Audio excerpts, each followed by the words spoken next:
오늘 말씀의 제목은 내 몸에 힘을 빼어라 라는 제목으로 은혜를 나누도록 하겠습니다.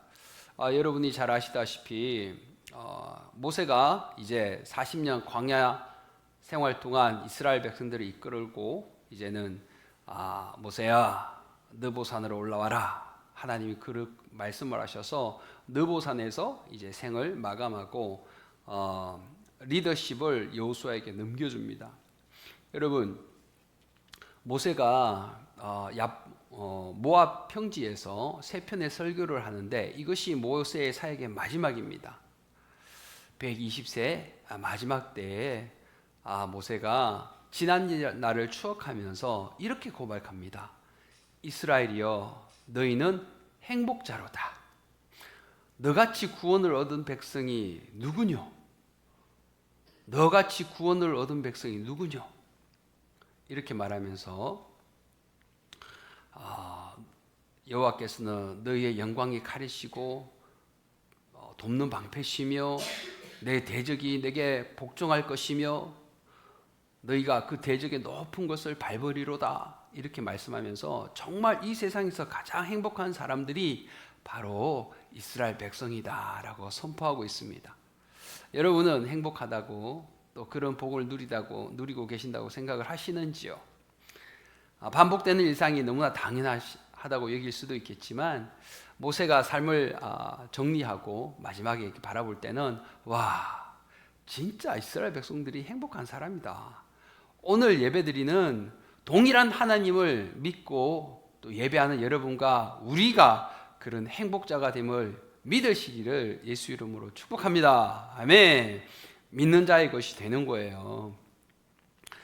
모세가 그래서 이제는 여호수아에게 모든 권한을 넘겨주고 여호수아가 첫 번째로 가장 큰 전쟁을 앞에 두고 이제 길갈에서 하나님이 갑자기 할례를 행하라고 합니다. 큰 전쟁을 앞두고 남성들의 표피를 이게 베는 게 전쟁을 해야 되는데 할례를 행하라는 이 말도 너무나 상황과 상식에 맞지 않습니다.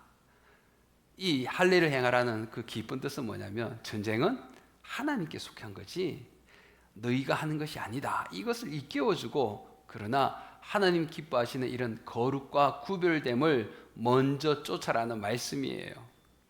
그리고 오늘 여호수아가 이제 드디어 백성들을 인도해서 그의 리더십 하에 여리고 성 앞으로 투벅투벅 가고 있는데 여호와의 군대 장관이 칼을 빼어 들고 서 있는 겁니다.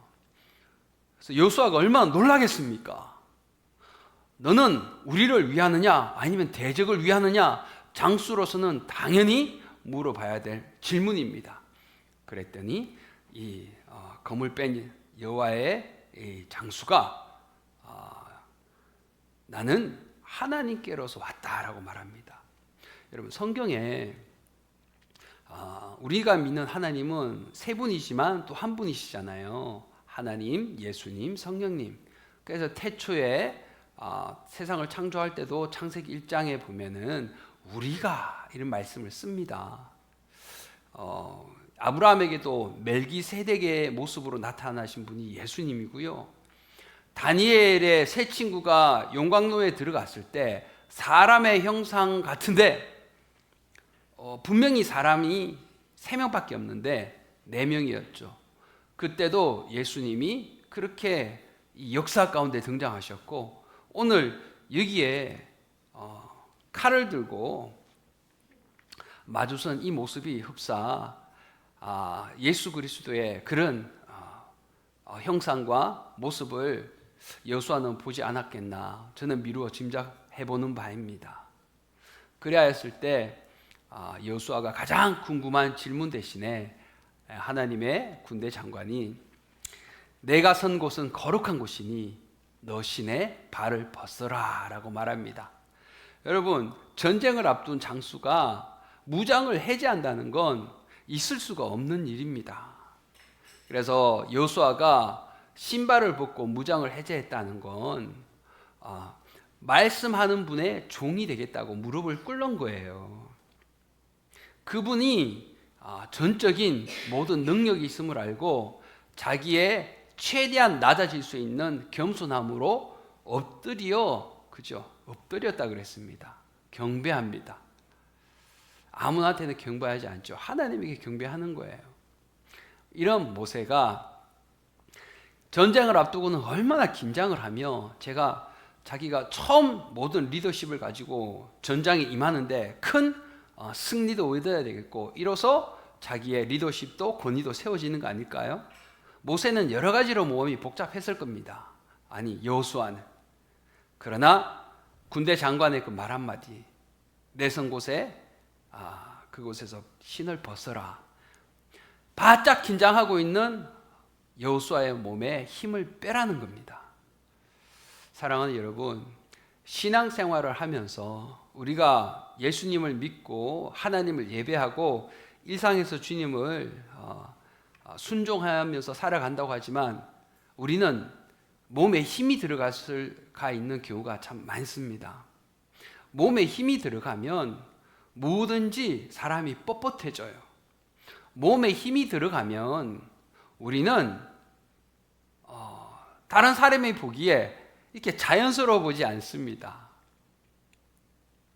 하나님이 여러분들을 만나 주셨고, 오늘 예배드리는 여러분들은 예수님을 영접하고 하나님의 자녀가 된 사람들이 아닙니까? 그러면 이제부터는 성령이 여러분 안과 저 안에 오셔서 이제 함께 살아가야 되는 거예요. 오늘 이 말씀에 보면은 내 몸에 힘을 빼라 그러는데 사람들이 자기 몸에 힘을 잘 빼려 하지 않습니다. 오히려 힘을 주고 있습니다. 어깨에 힘을 똑 주고 내가 이렇게 성공한 사람이에요. 내가 이렇게 힘 있는 사람이에요. 바짝 힘을 주고 이렇게 고개를 바짝 쳐들고 이렇게 가면은 주위 사람들은 그 사람을 바라볼 때 되게 힘들어하는 경향이 있어요.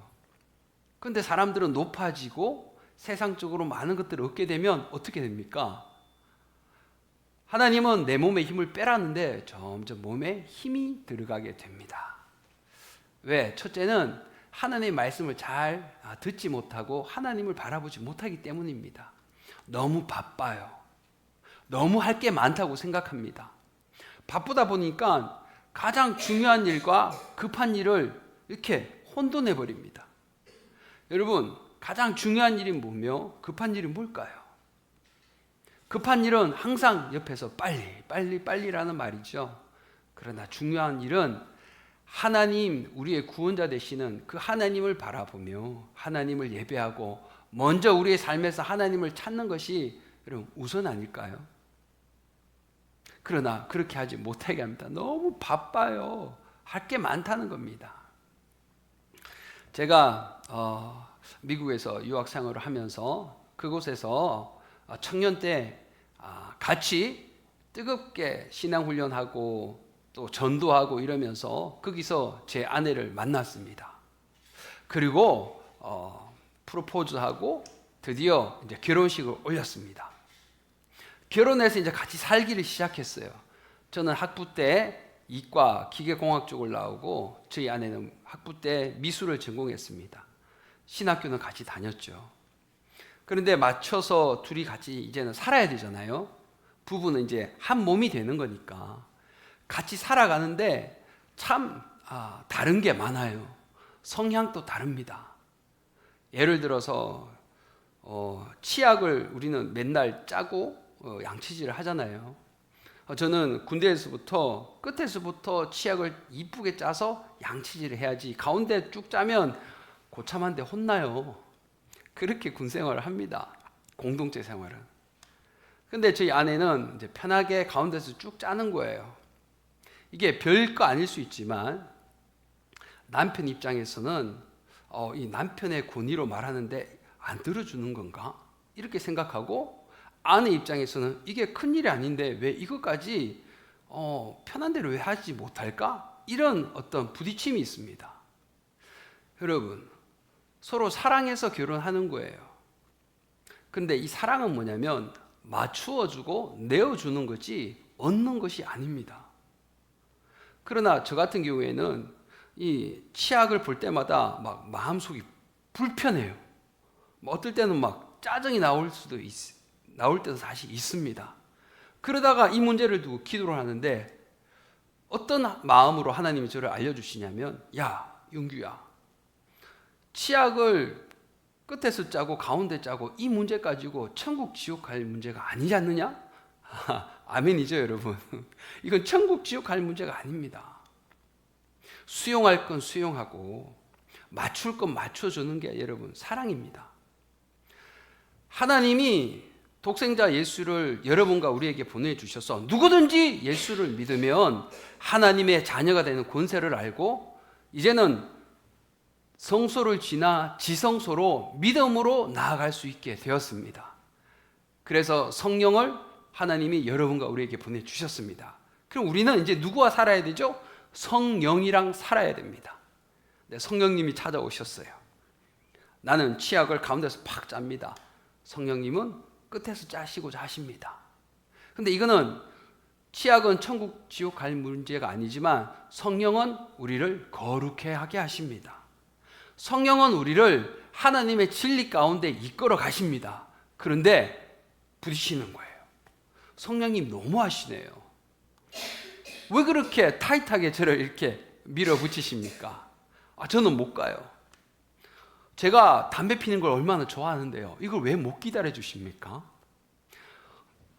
예수 믿는다고 무조건 술을 안 마셔야 되는가요? 예수 믿는다고 무조건 게임을 안 해야 되는가요? 예수 믿는다고 무조건 이런 음란한 것들을 안 봐야 되는 건가요? 사람들이 막 물어요.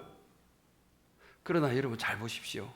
고린도전서는 말합니다. 너희는 하나님의 성전인 것과 하나님의 성령이 너희 안에 거하시는 것을 알지 못하느냐?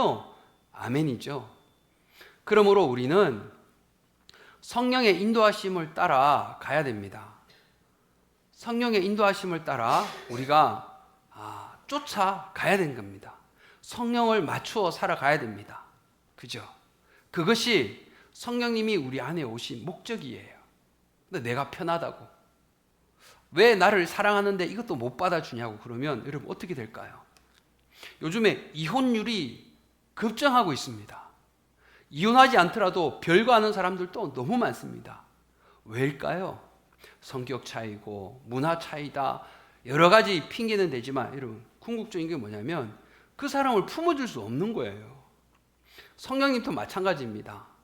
성령님의 우리를 살리시고자 하고 예수님을 닮아가게 우리를 이끄시고자 하는 바를 우리가 내어드리고 맡기고 비우는 것을 하지 아니하고 있으면 성령님도 힘을 못 쓰십니다. 그래서 여러분 혹시 우리 안에 거하신 성령님과 혹시 별거 가운데 있는 분 없었을까요? 서로 같이 살지만 같이 마음을 나누고 대화도 하고 서로의 아픔도 공유하고 좋았던 일도 나누는 이런 믿음 안의 부부처럼 여러분 성령님이 오늘 여러분에게 이렇게 이끌어 가시고자 하나님이 원하십니다. 그런데 내가 목이 뻣뻣해요. 내가 여러 가지로 몸에 힘이 들어가 있습니다. 방법이 없는 거예요. 주사를 주려고 그러는데 어린애들은 긴장했어요. 엉덩이에 힘을 바짝 주고 있습니다. 그러면 주사기가 안 들어가요. 힘을 빼야 되는 거예요. 하나님께 왜 우리가 힘을 계속 주고 있느냐? 믿지 못하기 때문에 우리가 힘을 주고 있다는 사실을 여러분 아십니까? 잠언 16장 1절은 이렇게 시작해요. 마음의 경영은 사람에게 있지만 말의 응답은 하나님께로서 난다라고 말합니다. 하나님께 맡겨라는 거예요. 하나님께 맡겨야 되는데 왜 못 맡길까요? 못 믿으니까 못 맡기는 거예요. 제 첫째 자녀가 4살 때 이제 시장 갔다가 계란을 한 판 사왔습니다. 차 트렁크에서 얘가 계란 한 판을 들더니 자기가 집까지 가겠다는 거예요. 그걸 보고 제가 눈이 막 휘둥그레졌습니다. 저 가다가 엎어지면, 가다가 깨지면 큰일인데 왜 하필 저걸 들었을까? 그래서 제가 뜯어말렸습니다. 다른 거 줬습니다. 휴지, 두루마리 휴지 사온 거 이거 들고 가라고. 여러분 바로 이런 걸 못 맡긴다는 거예요. 불안하니까. 4살짜리에게 날계란을 어떻게 맡겨요? 가다가 넘어지고 부셔지고 던져버리고 어떻게 그걸 맡기냐고요. 여러분, 혹시 하나님이 그렇게 4살짜리 어린아이를 바라보는 것처럼 우리가 믿지 못하는 구석이 있습니까? 왜 맡기지 못할까요? 믿지 않기 때문에 맡기지 못합니다. 히브리서 11장은 그래서 하나님을 기쁘게 하는 것 중에 하나가 하나님이 계시다는 것을, 하나님께 맡기는 것을 하나님은 기뻐하신다는 거예요. 여러분은 아직 몸에 힘을 주고 있습니까? 내가 열심을 해야 되고, 내가 이것을 힘써야 되고, 내가 이것을 주장해야 되고, 내가 그러다 보니까 얼마나 여러분 몸에 힘이 들어가 있습니까? 저녁에 자다가 자려고 누우면 어깨도 쑤시죠, 목도 쑤시죠, 팔도 몸도 지끈지끈합니다. 그러나 릴렉스, 맡긴 사람, 편안한 하나님 주시는 너에게 평안이 있을지어다. 이 평안을 하나님 주셨으면요, 그렇지 않아요. 내가 할 수 없는 것은, 수고하고 무거운 짐진 것들은 주님께 맡겨드리는 거예요. 그러면 하나님이 일하시니까 내 몸에 힘을 빼게 될 줄 믿습니다. 우리는 이렇게 살아야 돼요. 오늘 하나님이 여호수아에게 나와서 큰 전쟁을 처음 치르는 너무나 중요하고 긴장한 이 전쟁 가운데 여호수아에게, 여호수아야, 전쟁의 승패는 너에게 달린 것이 아니야. 네 몸에 힘을 뺄 수 있겠니? 왜냐하면 여호수아 앞에 서 있는 이 대상이 누군 줄 알아야 되는 거예요. 대적이 왔는데 무장해제하고 무릎을 꿇는다. 큰일 날 일이죠.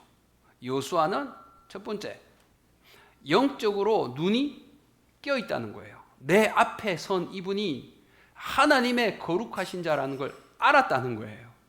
사랑하는 여러분, 우리가 무릎 꿇어야 할 대상이 누군지를 아는 영적인 눈이 먼저 그래서 띄어져야 돼요. 대적이 오면 절대 여러분 항거하고 싸워야 되겠죠. 그 여호수아는 하나님을 바라볼 수 있는 영적인 눈이 있었어요. 그리고 그 말씀이 들려왔을 때 곧바로 이것저것 계산하지 않고 따지지 않고 몸에 힘을 빼니까 비로소 하나님이 자기를 대신해서 싸워 주셔서 나는 무릎 꿇었는데 그것이 여리고 전투의 승리를 가져왔다는 사실을 여러분 꼭 깨달으시기 바랍니다. 여리고라는 불가능의 문제가 우리한테 놓여 있을 수 있어요. 내가 전도하는 사랑하는 부모님이 여리고일 수 있고요. 직장의 동료가, 친구가 견고한 여리고일 수 있습니다. 내 자아가 여리고일 수 있어요. 내 재물이, 나의 성공이 여리고일 수 있습니다. 하나님이 이걸 넘어서야 말씀하시는데 우리가 보기에는 너무나 불가능해 보입니다. 그 성을 부수기에는. 그러나 오늘 하나님 앞에 무릎을 꿇고 하나님이 일하신다는 것을, 또 하나님이 하나님 되심을 알고 맡길 때 비로소 우리가 할 수 없는 그 문제는 여리고처럼 무너져 내릴 줄 믿습니다. 그래서 하나님은 우리에게 찾아오셔서 늘 강조하시는 게 뭐냐면, 사람을 복을 받기 위해서는 성경의 말씀을 하나님의 말씀으로 그대로 믿을 때 하나님이 말씀하시고 약속하신 성경의 복이 우리에게 임한다는 사실입니다. 우리가 살아가는 세상은 하나님이 만든 세상 가운데 우리가 살아가는 거예요. 그래서 이 시간은 하나님께서 만드셨고 우리가 하나님께 속하셨지, 하나님은 시간의 지배를 받지 아니하십니다. 이사야서 58장 13절은 이렇게 말씀합니다. 만일 안식일에 내 발을 금하여. 안식일은 우리 발을 금해야 하는 날입니다. 다시 말해서 안식일은 발을 금한다는 말은 stop, 멈춘다는 거예요. 여러분, 우리가 멈춰야 비로소 그때 힘을 뺄 수 있을 줄 믿습니다. 오늘은 안식일 하나님이 우리와 함께하여 주시고 영육혼을 다시 새롭게 하여 주시고 일주일간을 살아갈 수 있는 능력을 주시고 하나님을 예배하는 날로 주님이 구별하여 주셨습니다. 우리가 힘을 빼야 되는 이 날이 바로 안식일인데, 여러분, 우리 이 안식일에 혹시 우리가 무엇을 생각할까요? 발을 금하고 스탑해야 되는데 혹시 나아가고 있지는 않나요? 하나님은 이것을 물으십니다. 멈춰야 될 때 멈추는 것이 여러분 겸손입니다.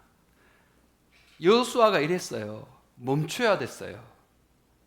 하나님의 군대 장관이 나오니까 멈춰야 됐어요. 멈춰야 될 때 멈추는 것이 여러분 겸손이에요. 왜 우리가 몸에 힘을 빼지 못하냐면 우리가 겸손하지 않기 때문에 몸에 힘이 들어갑니다. 교만하기 때문에 그렇습니다. 왜 그럴까요? 자꾸 힘이 들어갑니다. 여러분, 겸손한 사람들은 저부터 시작해서 그 겸손이 언제 왔는지 잘 모릅니다. 그런데 이 교만이죠. 교만이 들어오면 제일 먼저 두드러지는 특징이 뭐냐면 기도가 안 돼요. 기도를 잘 못합니다. 기도의 자리에 잘 앉아있지를 못합니다. 하나님께 잘 맡기지를 못합니다. 왜냐하면 내가 뭐든지 해야 되거든요. 내가 힘이 들어가 있거든요. 자기 몸에 힘이 들어가 있는 사람은 기도는 힘 빼고 주님을 온전히 바라보는 작업이고 하늘문을 여는 능력의 시간인데, 기도는 그래서 나와 하나님과 잘못된 것을 맞추는 그런 시간인데, 기도는 내 죄를 드러내고 하나님의 은혜를 바라보는 시간인데, 내 몸에 힘이 들어가면 기도가 안 돼요. 그걸 성경은 목이 뻣뻣하다, 목이 곧은 백성이다. 출애굽한 이스라엘 백성들을 하나님은 그렇게 부르셨어요. 너희 목이 곧은 백성들아. 오늘 예배를 들으시는 여러분들은 이런 목이 곧은 백성이 되지 않고 하나님의 은혜 가운데 말씀 가운데 유순한 심정을 가지신 분이 되실 줄 믿습니다. 여러분은 이 세상이 공평하다고 생각을 하는지요? 저는 시골에서 태어나서 그냥 미국에 유학을 갔어 보니까 돈 많은 사람들이 왜 그렇게 많아요? 돈 걱정 없이 공부하고 생활비 걱정 없이 살아가는 이 유학생들이 저는 너무 부러웠습니다. 저희 집은 그렇지 않아요. 세상이 참 공평하지 않구나. 내가 삼성 이건희 집에서 태어났다면 이런 걱정 안 할 텐데, 떵떵거릴 텐데, 솔직히 그런 생각 유학 생활하면서 해봤어요. 그런데 송명희 시인이라고 태어날 때 뇌성마비, 의사의 실수로 뇌성마비를 안고 태어났습니다. 혼자 걷지도 못하고 혼자 씻지도 못하고 혼자 화장실에 가지도 못합니다. 그런데 이 시인이 뭐라 그러냐면 첫 시집에 하나님은 공평하시대요. 공평하신 하나님이라 말합니다. 나 가진 재물 없으나, 나 다른 사람처럼 건강한 이 건강함이 없으나, 그러나 다른 사람이 보지 못하는 것을 나는 보고 다른 사람이 가지지 못한 것을 나는 가졌다. 공평하신 하나님. 아멘. 제가 예수 믿고 이분이 예수님을 알고 성령을 모시고 살아가는 그리스도인으로 하나님을 찬양하는 시를 썼다는 것을 알고 이 시를 보고 저는 많이 놀랐어요. 찬양하면 눈물 떨리고, 나는 불공평한 게 그렇게 많다고 생각했는데 이분은 공평하다는 거예요. 사지 멀쩡한 사람이 아니라 누가 봐도 이 사람은 타인이 혀를 찰 수밖에 없고, 누가 봐도 가진 것보다 가지지 않은 게 많고, 누가 봐도 불공평하다고 불평할 이 사람이 공평하다는 거예요. 세상이 공평하다는 거예요. 물질로만 이 세상을, 물질로만 하나님이 주신 은혜를 우리가 측량할 수 없다는 그 사실을 이 시는 아는 겁니다. 공평하신 하나님. 눈에 보이는 것으로 쫓아 살아가다가 그 끝이 지옥이면 그 인생만큼 불행한 것이 여러분 어디 있습니까? 그러나 송명희 시인은 육신의 눈으로 보지 못하는 살아계신 하나님을 보고요, 육신의 눈으로 보지 못하는 천국 지옥을 바라보면서 나는 지금 이런 어려움 가운데 있지만 잠깐 후면 영원한 그 나라에서는 예수님의 그 귀한 잔치 가운데 나는 들어갈 수 있는 사람이다. 오늘 예배드리는 여러분들이 이런 내 몸에 힘이 빠져서 예수님의 은혜가 들어오면 영적인 눈이 밝아져서 이것도 불평하고 저것도 불평하는 것이 아니라 나에게 주신 은혜로 말미암아 하나님을 찬양하고 누구보다 나에게 공평하신 하나님을 찬양하게 되기를 예수 이름으로 축복합니다. 그래서 얼마나 하나님을 똑바로 보고 하나님을 선명하게 보는가가 중요한지가 우리가 알 수 있어요. 어떤 사람은 하나님을 보는데 흐릿할 수가 있어요. 흐릿한 안경을 끼든지 눈이 나쁘면 흐릿해 보입니다. 그때 안경을 끼면은 선명해 보입니다. 사랑하는 여러분, 말씀으로 기도로 흐릿한 우리의 영적인 눈을 다시금 선명하게 뜨여지는 은혜가 있기를 축복합니다. 제가 유학 생활을 하면서 아르바이트도 하는데 식당에서 일한 적이 있습니다. 식당에서 칼을 많이 다뤘는데요, 칼은 매일 갈아야 됩니다. 스테인레스는 상관없겠지만 진짜 쇠로 만든 건 하루만 안 갈아도 녹이 썰어버려요. 그래서 칼을 열심히 가야 되는데 종이장도 그냥 샥 베어집니다. 칼이 엄청 날카로워요.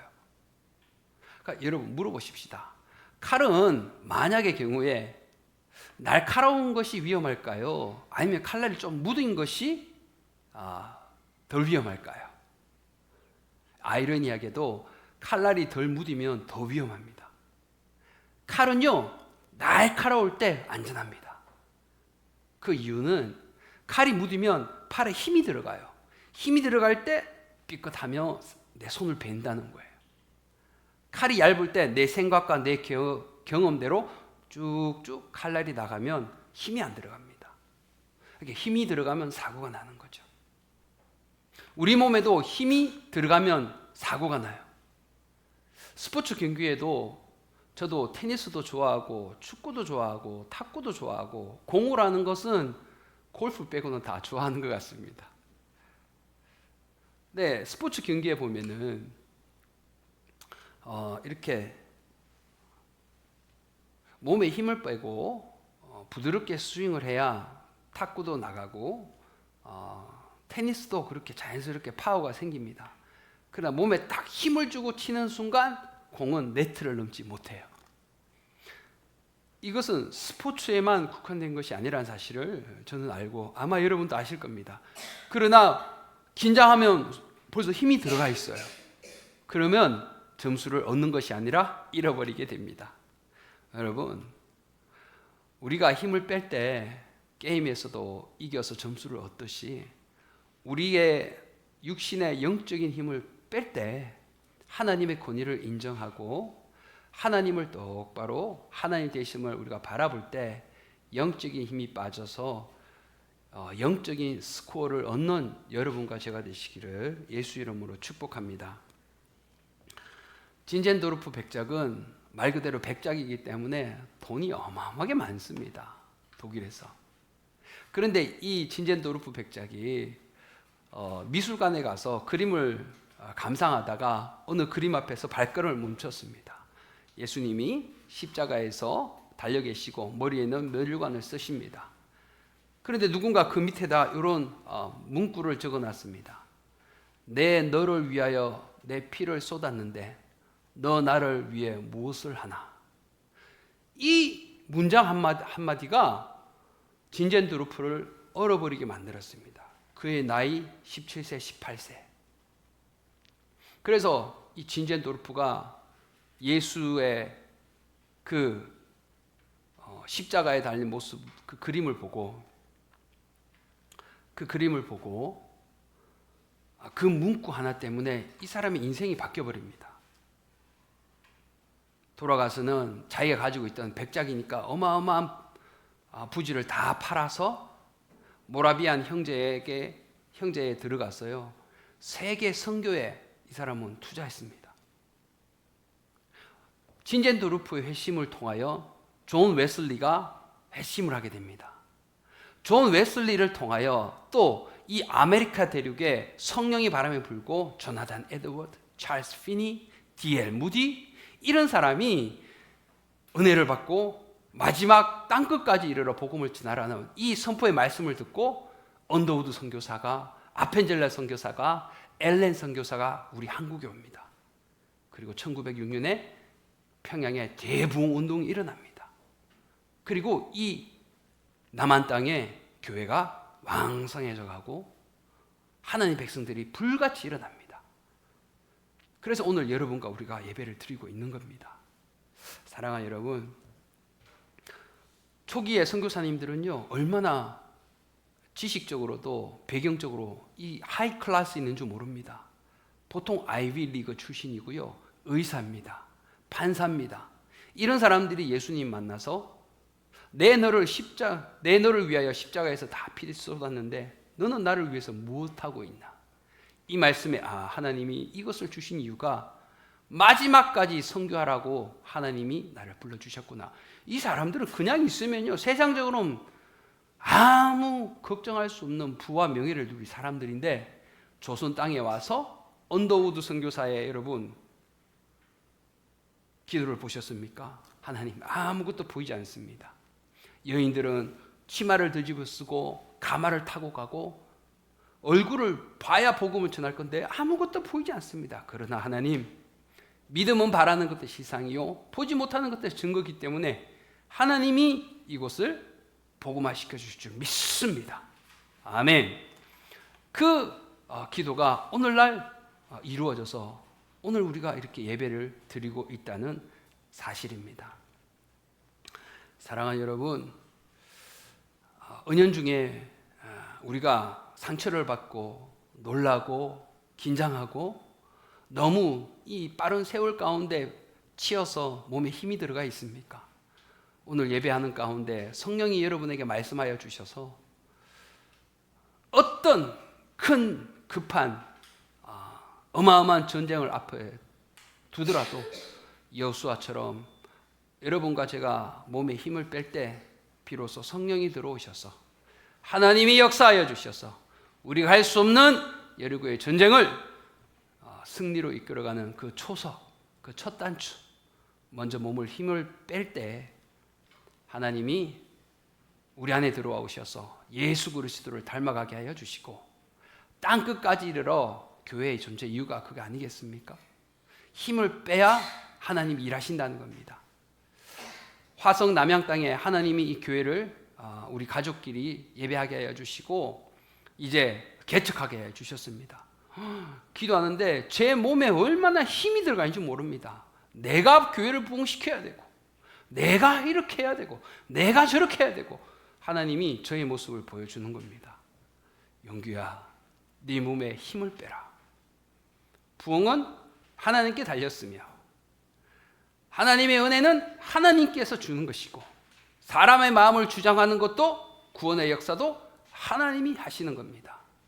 여러분에게 오늘 그런 많은 힘이 들어가 있었다면 성령의 음성을 여러분에게 들려줘서 주님이 여러분의 이름 아무개야 몸에 힘을 빼어라 라는 말씀을 들었을 때 순종하며 하나님께서 대신하여 싸워주시고 승리하여 주시고 우리를 통하여 주님의 뜻을 이루어 가시기를 예수님의 이름으로 축복합니다.